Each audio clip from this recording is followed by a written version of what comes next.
کچھ نام ایسے ہوتے ہیں جو خوف کی علامت بن جاتے ہیں، اور کراچی کی گلیوں میں ایک ایسا ہی نام تھا، ارشاد پپو۔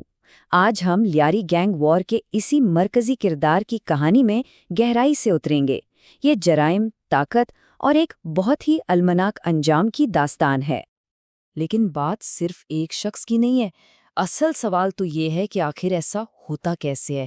کیسے غربت، سیاست اور تشدد یہ سب مل کر ایک پورے کے پورے علاقے کو یرغمال بنا لیتے ہیں، اور اس کی قیمت آنے والی نسلوں کو اپنے مستقبل سے چکانی پڑتی ہے۔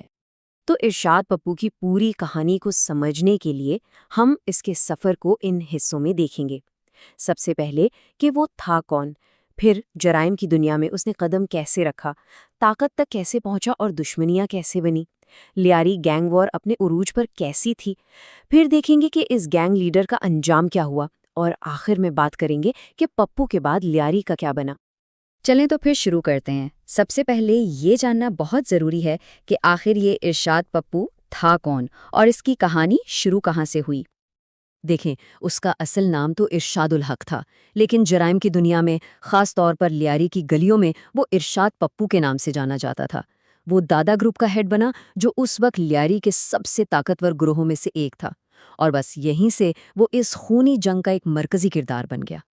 ظاہر ہے کوئی بھی پیدائشی مجرم تو نہیں ہوتا، تو سوال یہ پیدا ہوتا ہے کہ آخر وہ کیا حالات تھے، وہ کیسا ماحول تھا جس نے ایک عام سے ارشاد الحق کو لیاری کا ایک خطرناک نام ارشاد پپو بنا دیا۔ ذرا اس ماحول کے بارے میں سوچیں، جہاں ہر طرف غربت ہو، بے روزگاری ہو اور کوئی امید نہ ہو، جہاں نوجوانوں کے پاس آگے بڑھنے کے کوئی خاص راستے ہی نہ ہوں۔ ایسے میں گینگز، اسلحہ اور طاقت کا کلچر، یہ چیزیں ایک مقناطیس کی طرح کھینچتی ہیں، اور ارشاد پپو بھی اسی ماحول میں پلا بڑا تھا۔ تو اس کا سفر شروع ہوا چھوٹے موٹے جرائم سے، پھر اس نے آہستہ آہستہ مقامی گروہوں سے تعلقات بنائے، اور پھر 90 کی دہائی میں وہ باقاعدہ دادا گروپ کا حصہ بن گیا۔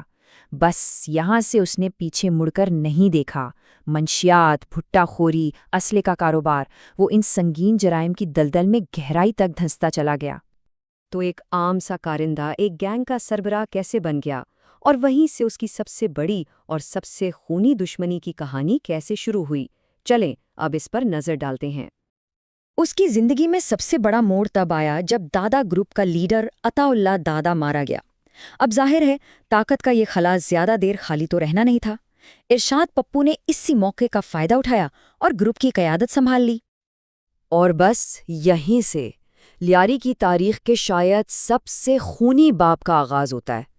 ایک طرف تھا ارشاد پپو اور اس کا دادا گروپ، اور دوسری طرف ان کے سامنے آ کھڑا ہوا عزیر بلوچ کا گروپ۔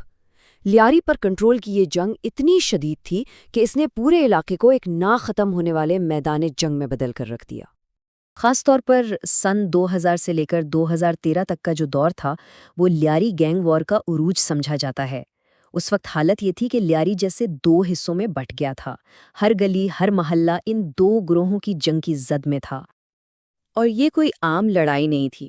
روزانہ کی بنیاد پر جھڑپیں، اغوا برائے تاوان، ٹارگٹ کلنگ، علاقے پر قبضے کی جنگیں، یہ سب ایک معمول بن چکا تھا۔ اور سچ تو یہ ہے کہ اس آگ کو ہوا دینے میں کچھ سیاسی جماعتوں کی پشت پناہی کا بھی بہت بڑا کردار تھا، جو اپنے فائدے کے لیے ان گروہوں کو استعمال کرتی تھی۔ اور حیرت کی بات یہ ہے کہ اس پورے عرصے میں پپو کئی بار گرفتار بھی ہوا، لیکن ہر بار یا تو ثبوتوں کی کمی کا کہہ کر یا پھر اپنے سیاسی اثر و رسوخ کی وجہ سے وہ رہا ہو جاتا تھا۔ اس سے صاف ظاہر ہوتا ہے کہ سسٹم میں کتنی خرابیاں تھیں کہ ایک اتنا بڑا مجرم بار بار قانون کی گرفت سے نکل جاتا تھا۔ کہتے ہیں نا کہ ہر عروج کو زوال ہے۔ تو اب ہم اس کہانی کے آخری اور شاید سب سے ڈراماٹک حصے کی طرف بڑھ رہے ہیں، ارشاد پپو کی زندگی کے وہ آخری 24 گھنٹے۔ یہ 17 مارچ 2013 کی رات تھی۔ پپو نے ایک جان لیوا غلطی کی۔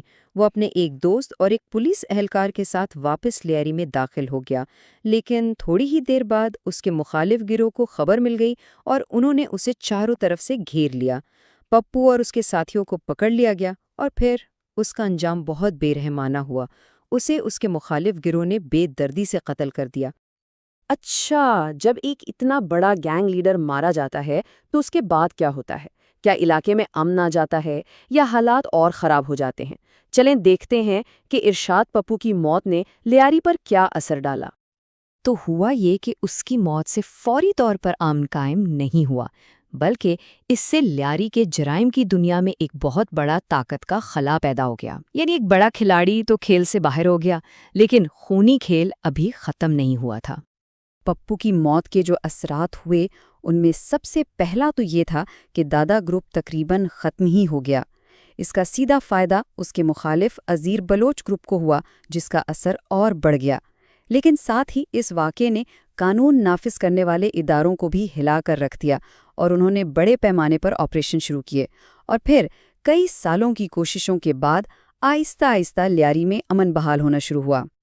تو آخر میں ارشاد پپو کی کہانی کسی ہیرو کی داستان نہیں ہے، بلکہ یہ ایک عبرت کا نشان ہے۔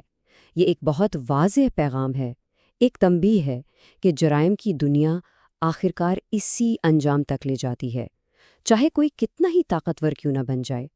اس راستے کا انجام ہمیشہ تباہی ہی ہوتا ہے۔